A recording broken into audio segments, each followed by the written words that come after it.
children. I'm reading another book called Pup and Bear, and it's by Katie Banks. And some of you might get this book in your packet next week. So here we go, Pup and Bear.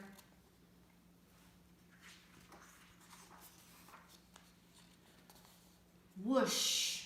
When the great gray owl swooped down, screeching, hoo, hoo, the Arctic wolves knew that the big freeze was on its way.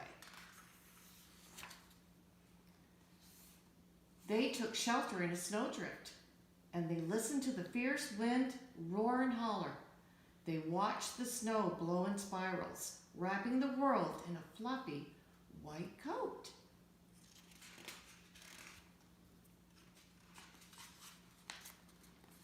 But the wind's bitter cold turned warm, and the sun appeared. The big melt came, and one lone pup found itself on a sheet of ice, floating out to sea. The pup slid into the water. He swam and he swam. When he reached land, he burrowed into a snowbank. He was tired and he wanted his mother. The pup closed his eyes and fell asleep, listening to the throb of silence across the still landscape. He woke to the feel of a cold nose against his fur. The smell was familiar. It was a polar bear. "You're not my mother," said the pup, flattening his ears against his head. "I'm not your mother," said the polar bear, "but I can cuddle you and keep you safe." The pup was shy and frightened. "Aren't you going to eat me?" he asked. "Polar bears eat wolves." "Not this one," said the polar bear, shaking her head. "Climb on my back and I will take you to my den."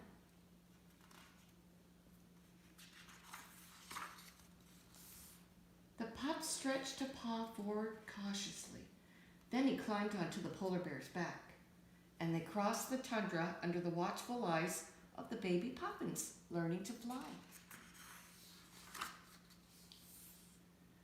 Back at the den, the polar bear licked and cleaned the little pup.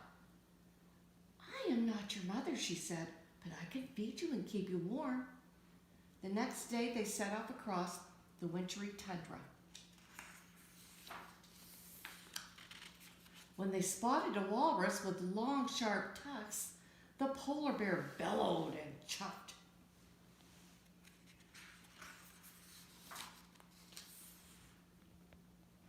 "Where are we going?" asked the pup as they reached the water. "I am not your mother," said the polar bear, "but I can show you where to catch a fish." They passed a snow goose perched on a nest of eggs. They sniffed the trail of a seal and tried to outsmart them. And they stopped at the water's edge where the fish and the lemmings came and went in the wonderful world of life. The sun shone down on the crisp, crackling snow. "Come on," she said to the pup. "I am not your mother, but I can show you how to play." But when the pup tugged too hard at the polar bear's fur, the bear growled, "I am not your mother, but I can scold you." Then she nuzzled the pup and tickled his tummy. Tired at last, the pup curled up against the bear, and they napped, listening to the wind.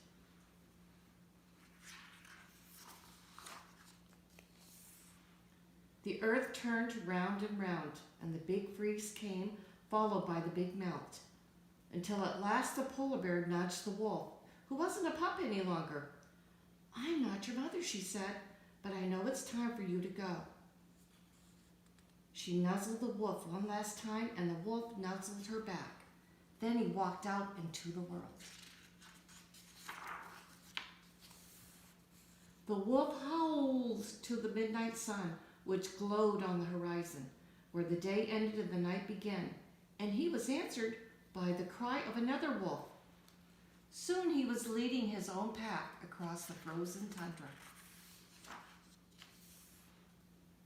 Then one day the wolf came upon a polar bear cub huddled in the snowdrift.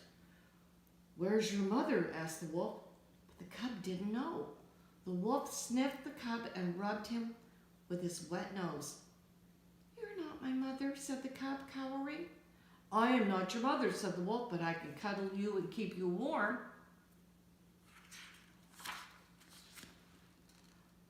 Aren't you going to eat me? Asked the cub. Wolves eat polar bears. Not this one, said the wolf, shaking his head. Climb on my back and I will take you to my den. The polar bear climbed onto the wolf's back. I am not your mother, said the wolf, but you can stay with me until you're big enough to be on your own. And the wolf led the pack back across the tundra, along the path that went around and around in the wonderful wheel of life.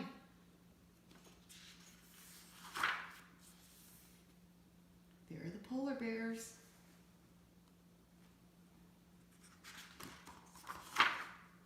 The end. Pup and Bear.